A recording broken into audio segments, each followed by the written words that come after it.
Prime Asia বিশ্ববিদ্যালয়ের শিক্ষার্থী পারভেজ হত্যার ঘটনায় জড়িত বৈষম্য বিরোধী ছাত্র আন্দোলনের নেতাদের গ্রেফতারে ৪৮ ঘন্টার আলটিমেটাম দিয়েছেন বিএনপি নেতা ইশরাক হোসেন। এদিকে হত্যার ঘটনায় ৩ শিক্ষার্থীকে বহিষ্কার করেছে বিশ্ববিদ্যালয় কমিটি। মানিক শিকদারের রিপোর্ট। সিসি ক্যামেরার ফুটেজে স্পষ্ট হয়েছে কারা পারভেজ হত্যায় জড়িত। পুলিশ এখন সেই ফুটেজ ধরেই আসামিদের গ্রেফতার করছে।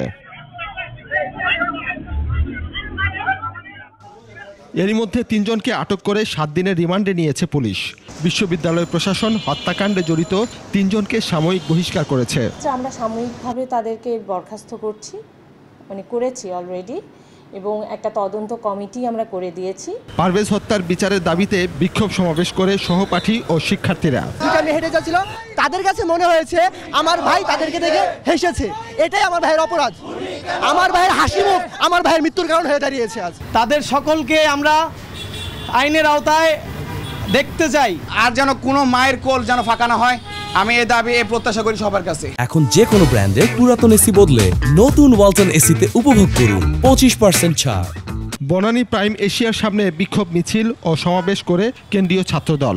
২৭টি ছাত্র সংগঠন নিয়ে গঠিত বৈষম্য বিরোধী ছাত্র আন্দোলনের ছত্রছায়ায় এই গোষ্ঠী মব সন্ত্রাস করে জনজীবন বিষিয়ে তুলছে বলে অভিযোগ করেন তারা।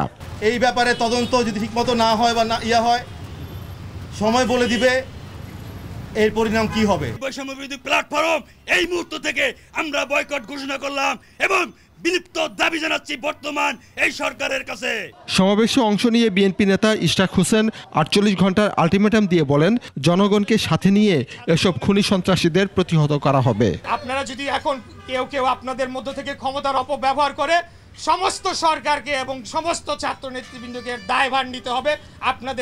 তাদেরকে আইনের আওতায় তুলে দিতে হবে, না হলে বাংলাদেশের জনগণ আপনাদেরকে এর জন্য দায়ী করবে। গত শনিবার দুপুরে প্রাইম এশিয়া বিশ্ববিদ্যালয় ক্যাম্পাসে হামলায় ছাত্রদল নেতা জাহিদুল ইসলাম পারভেজের মৃত্যু হয়।